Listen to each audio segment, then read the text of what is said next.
Hello and welcome to the Sheer Business Inspiration Podcast. Here you'll find conversations with business owners, leaders, thought leaders and inspiring individuals. We hope you enjoy. Hello and welcome to the first ever Sheer Business Inspiration Podcast. This is episode 1 and my name's Jo Faraday and I'll be presenting the episode today. Our first ever guest is Richard McCann, and for those of you that aren't aware, Richard is a keynote speaker. He is a Sunday Times #1 best-selling author, and he is also founder of the iCan Academy. Richard has been inspiring, motivating, training, and developing audiences worldwide for the last 15 years. He runs numerous motivation and resilience workshops. And he is a proud father to 3 wonderful children and married to Helen. Richard, having experienced and ultimately overcoming extreme adversity early on in life, talks us through how he has bounced back after numerous dips and difficulties. So if you don't know Richard's story, please tune in. There's so much to cover in such a short space of time, but I know that you will find this a brilliant first episode. I've seen a lot of speakers. I spend a lot of money making sure I see some really good speakers, and I would put him in the top 0.5% of those. Ladies and gentlemen, please welcome the one and only Richard McCann. Today we talk to a man whose life was shattered when the Yorkshire Ripper murdered his mother when he was only 5. For Richard McCann, the fallout from those crimes have been life-changing. My mum was murdered by one of the UK's most notorious serial killers. Beaten with sticks. I slept the streets. I left school with no qualifications. I was kicked out of the army. I turned to drugs. I ended up in prison. I almost took my life. But you know when people discover that about me, they often have a question. It's always the same question, more or less. Richard, how? How have you turned that around? It's my attitude, my iCan attitude. That's what's done it. I can overcome life's challenges. Those 2 words are the 2 most important words of the English language. Everything starts with I can. Hi, and welcome to today's session with Richard McCann. I am delighted that you are here to join us today. Richard, you're a motivational speaker. You share your story around the world. For any listeners that haven't come across you before, can you tell us a little bit about, your story, a bit about you? Well, I think the thing that I'm most, I'm going to say famous for, the thing that people book me for and the thing that I'm known for through my books is what happened 45 years ago when at the age of 5, my mother, Wilma McCann, went out drinking and we quite literally never saw her again. And it was a day I'll never forget. And I think for a couple of reasons. One, because she never came home. But secondly, me and my sister went walking the streets looking for Mum. Sitting at the bus stop at 5:30 in the morning in the dark was just something that I'll never forget. We were later to discover she'd been murdered. And what we didn't know at the time, that my mum was the first of 13 women to die at the hands of a man whose name was Peter Sutcliffe, who became a serial killer and was known as the Yorkshire Ripper. I think it's that incident, although it was that long ago, but it's that I speak about. I speak about a number of things, but it's that was the start of the resilience journey, shall we say, the having to come to terms with some tragic loss and having to find the resources, I suppose, to find a way back from that. And it wasn't easy. It's taken me years. There's been some ups and downs, which I might touch on. But I guess that is my story. That's the start of the story. And I guess people are just, I'm going to say inspired. They are inspired, but they're also helped to understand that that young kid went through that and he was able to find a way back. And it helps them put their own challenges into perspective. And, right now, where we're all going through this, or we've been going through this pandemic and put under pressure from all sorts of angles, it's helping people to hear some of my resilience strategies to help them now. Absolutely, yeah. I mean, totally. And you know, I've known you for a long time, and I've, you know, as you said, you know, you do inspire many, and you offer such great support to many as well. So, I mean, you've explained what those early years were like, but what was it like as a teenager? I mean, what, you know, how did you cope? Because losing a mother at such an early age. Yeah, I'm going to show you me, because you've asked that question. I'm going to show you. I did a webinar this morning. And that is me. I think I'm actually about 11 there, not quite a teenager. But that was it's the only school photograph that I've got. To be fair, and now that I'm an adult and I heard about imposter syndrome, I was doing a bit of that as a child, as a young child, because I was pretending at school I was the class joker. I was pretending things were okay at home, but actually they weren't. Because after Mum died and we were reunited with my father, my dad left when I was 4. He put us through years of abuse, really. Psychological abuse, but physical. I'm on about brutal beatings. He actually drowned the dog in the bath. And we all suffered at the hands of my father. But, you know, that's true. And yes, I tried to mask that and pretend it didn't happen as a young man or as a young boy. But I love the guy.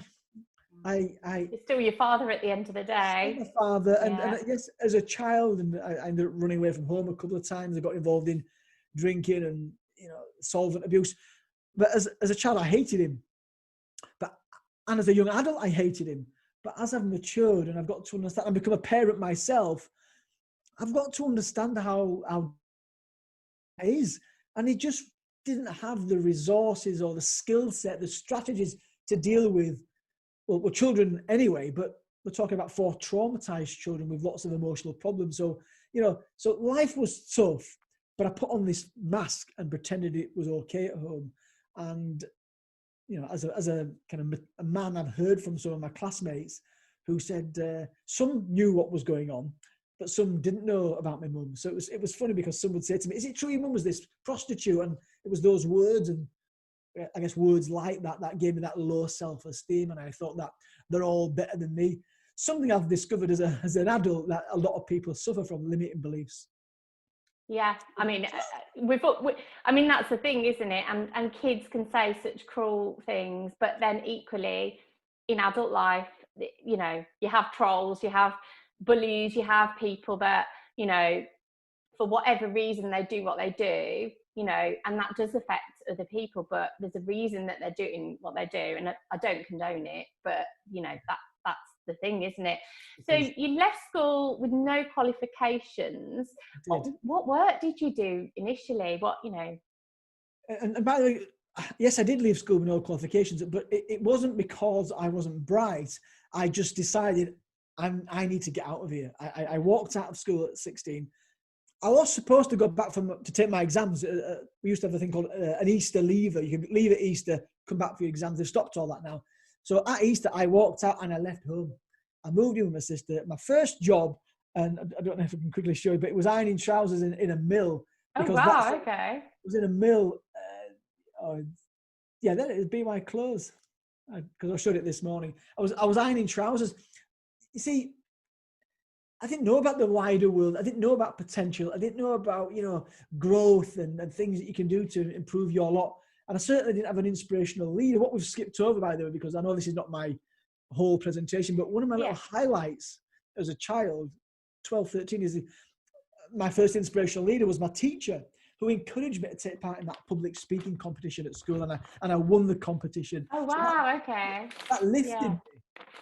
But nevertheless, when I was working here in this mill, I didn't have one of those people. I was there on a production line, just ironing trousers and then passing them on. So I did that. Then I was washing plates in a hotel as a kitchen porter. And then I decided, I'm unhappy with my lot. And, you know, I see a lot of people now, and I coach a lot of people who are unhappy with their lot. You've got to do something about it. And I did. I went down to London. I joined the army. I joined a British army, and I didn't tell them about my mum. And in fact, here I am in the army, I believe. Oh, yeah, that is me back in 1999. Okay. Yeah, that is me. But the thing is, I was ashamed of my childhood. I was ashamed of, well, mum being murdered, but also being murdered by Sutcliffe, and I know there's a lot of stigma, still is a bit of stigma around all that, you know. But so I told them a white lie, and I said she died in a car accident, and things started to go a little bit better in my life. But as I talk about in my resilience workshops, you know, you can plan all you want, and it's good to have a vision, isn't it? But as we've all experienced over the last few months, in fact, one of my clients who I spoke to 2 weeks ago, who I was supposed to be working with over the last 3 or 4 months, it all got stopped. But I spoke to her, they had to rip up their plans for the next 5 years because everything's out of It's the all gone, yeah, it's all gone a bit, absolutely. it's gone very differently, hasn't it? Yeah. And that's what happened in the army. I planned to travel the world I went to the careers fair, and it all came crashing down because a magazine was published. And in fact, I've got the magazine there. That magazine was published. It found its way back to the regiment over in Germany. And basically, I felt like I did as a young kid. Damaged. It all came out. I was on the psychiatric ward, and I was finally kicked out. I was actually kicked out of the army, and I came back to my hometown of Leeds. So that's, guess, my childhood, my early careers, but going back to the resilience, I did what I think we have to do now, or any challenge, and that is we have to accept it. Yeah. I had to accept that my career, my army, my global career in the army was over. And when the pandemic kicked in just a few months ago, I had to accept things have changed. Yeah. I mean, we're talking about events and such. I know that you're involved in events. The events industry is ground to a halt in the way that it has or was, and things have to change. I'm only doing things virtually now. Although I did get one inquiry this morning for end of September. Yay! Lip dance. They may be coming back, but they're not going to be the same, are they? And not quite. Not for a while. Not going to the same. So we have to accept that. Yeah. And adapt. That's what it's all about. It's adapting with what we've got. What can we do? Well, let's go virtual or whatever it may be. Yeah. So you mentioned resilience, and for me, that's such a key thing for us all at the moment, because we have all had to adapt. We've had to look at new ways of working with children at home. You know, I've got a little one, so and we haven't had to preschool him. So I know that you probably have with yours. Homeschool. So yeah, I mean, you've shared obviously the resilience and in your early years, but were there any other times that you had to really draw upon that resilience part of you? Well, to be fair, I think almost every year there's something else to deal with. I mean, we haven't got the time to go through it all, but I just want to go show you something that demonstrates how many times I have had to be resilient. And then I'll tell you how I use this with the audience. Where is that? There it is. Is that it? Yes. You see, I call this my bounce back graph. Brilliant. And that's my life. You can see the red dot there about there. That's mum died. So in that's a setback. That's where I need that resilience. And as you can see, my whole life has been like that. Yeah. And when I do this with other people, we find that they've got a similar life. All right. They might not have been through what I've been through. But my point is this. After every period in the red or every setback, we always come out the other side. And life may never be the same, but that's why I knew when this pandemic kicked in, all right, we're in the red, but we'll come out of that. Yeah. I think, going back to your question, the most painful thing, I'm trying to think of which one it was on there, was, in fact, you can see it, 39. When I'm 39, 40, I lost my sister. My sister, Sonia. It was Sonia who I went walking the streets looking for mum. She was my soulmate. And, you know, she stayed in the red and she just could not get out of it. And finally in 2007, and in fact, it was this suicide from Sonia that enabled me to find that empathy for my father. And I forgave my father because I had to break the news to him, and to see him crumble like that. Bearing in mind, I've just had my own child. I just had my second child. So I was a parent, and I couldn't imagine what it must feel like to lose a child. And that required some digging deep for me to lose Sonia. Yeah. And I think I did what I encourage other people to do when you have a setback. Yeah. And that is to be grateful. I had to be grateful for what I did have, which was 39 years with her. Yes. Beautiful woman. And we could laugh and we would talk, and we wouldn't even finish our sentences. We just knew what each other were thinking. Yeah. So that was when I needed to be resilient. But if you're going back to my bounce back graph there, you can see in the last 12 months, I had to be resilient again because I lost my other sister. She was diagnosed with lung cancer, and she died within about 6 or 7 weeks. And once again, I was grateful for the time that I had with her before she passed, Yeah. because I could get to say goodbye to her the way that I couldn't with my sister or my mum or my dad. So, like I say, there's been lots of times, but I know I can get through them. And I dare say a little bit more because I lost my mum in the way that I did. That's done something to me. It's helped me, I guess, face challenges a little bit more positively because I know I can get through it eventually. Yes, absolutely. For those of you listening on the podcast, Richard has shared a bounce back graph, which is the positives and the challenges, but we will be showcasing this on YouTube as well, so people can tune in there. So as you mentioned, you're a family man now, and what's it like being a father, and do your children know about the early part of your life? Yes, I mean, parenthood, and any parent will know this, is tough at the best of times, let alone going through a pandemic. So yeah, it's hard, but it is the most rewarding thing. But my kids are growing up now, so there's no like bedtime stories and such like, but I've still got one that's young enough that when I'm leaving the house, she'll shout at me and give me a cuddle. That's Isla, she's an inspiration as well. So I've got 3 children. Isla's a cracker. She was being put to bed by my wife. This is last year. And Isla said to my wife, she said, what did she say? She says, "Oh, I'm so excited about tomorrow." And my wife said, "What's happening tomorrow?" She said, "I don't know yet." Oh, I love that. It's a fantastic way of looking at the world. It is. What a lovely, lovely way. So, That's so lovely. So you've written a book about your life, but there's a number of books you've written. I know because I've read them; they're great. But yeah, so you wrote a book about your life in 2004, and how did that come about? What was the? Yeah, so the first book is just a boy, and that was me as a boy. So just a boy.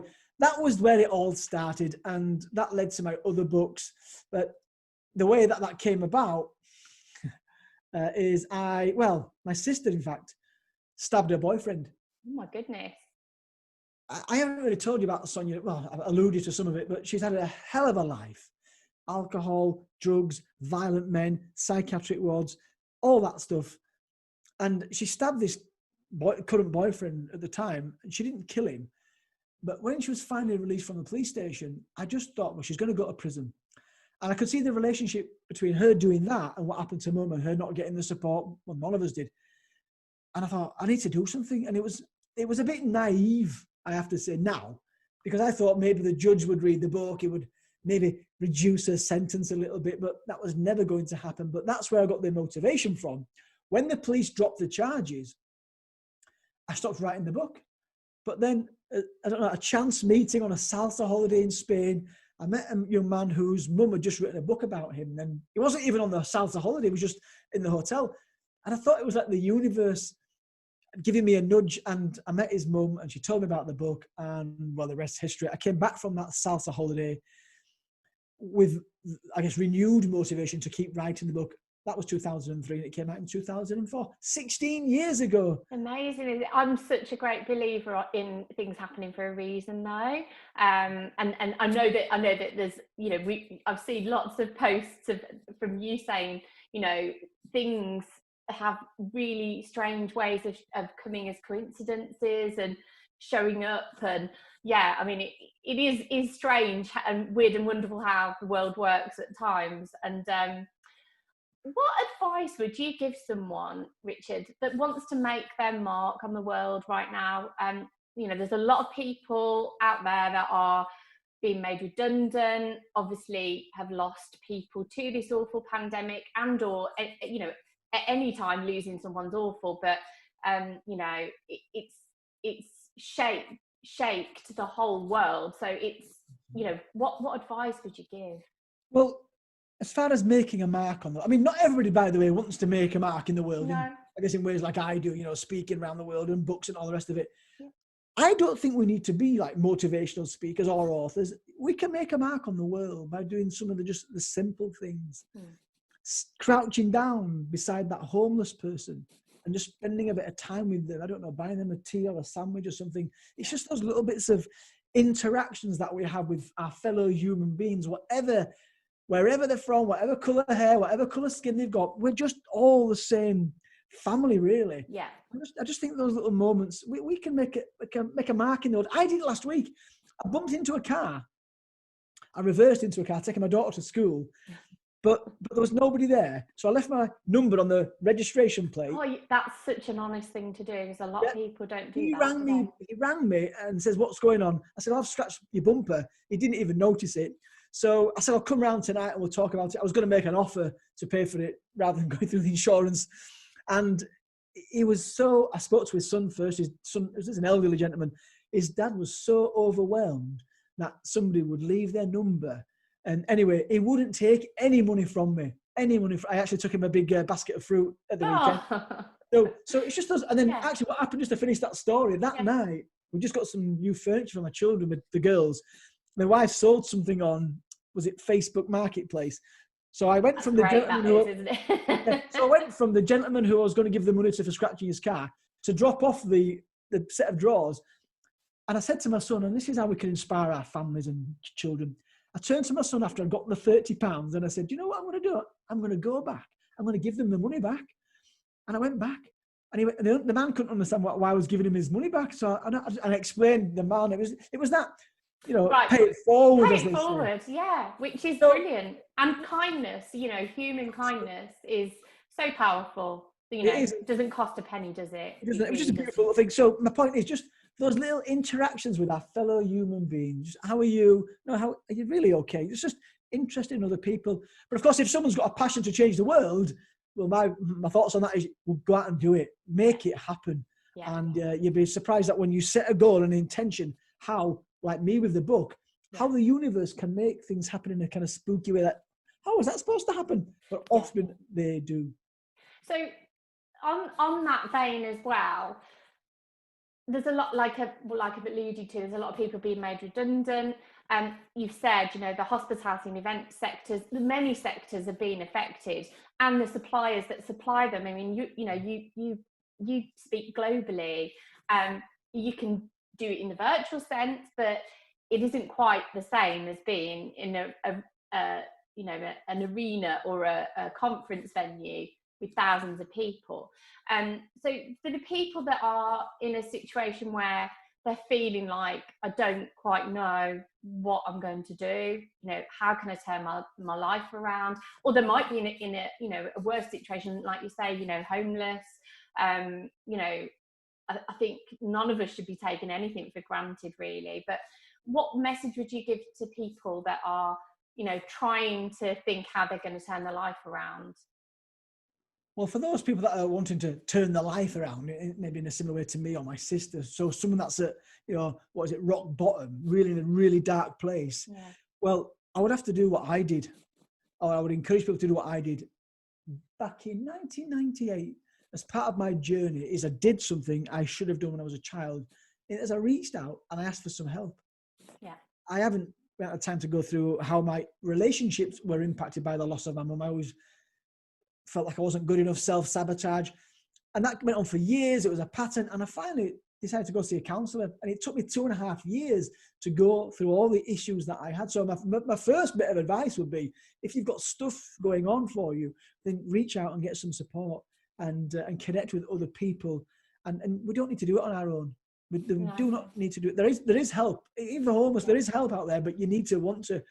You've got to want to help yourself, haven't you? Absolutely. And I think that's a key message, really.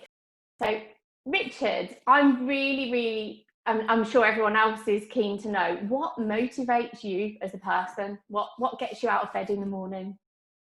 Well, normally my work gets me out of bed when I've got it, but of course things have slowed down. But I am really busy trying to adapt to what's going on. And I think that's what motivates me. My desire to leave behind the childhood, the poverty and all that as a child. I don't want to live that life again. So I want to provide for my family. So even before I became a speaker, it was all about providing for my family, or doing well and providing for myself. So do well at work, get promoted, be the best version of you that you can be, because I don't want to lose things again. So that's what motivates me. But I think what equally as important for me is every person that doing the work that I do now, I share my story either through my books or my online sessions or whatever it is I'm doing. Yeah. At some point in those sessions, my mum's death is mentioned.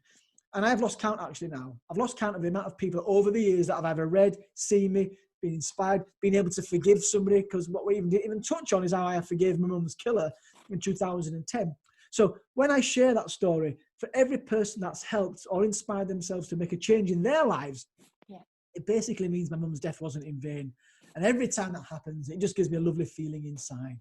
And so hopefully I will continue to do that from here on in, even though it'll probably be virtual presentations most of the time, for the short term at least. But only for the short term. Things will change. But I think, I think if you can still spread your message virtually, then that's a positive thing. So what's next? What's next for Richard McCann? Come on, share what you're up to. I know there's a grand plan somewhere. Whenever you're involved, there's always something.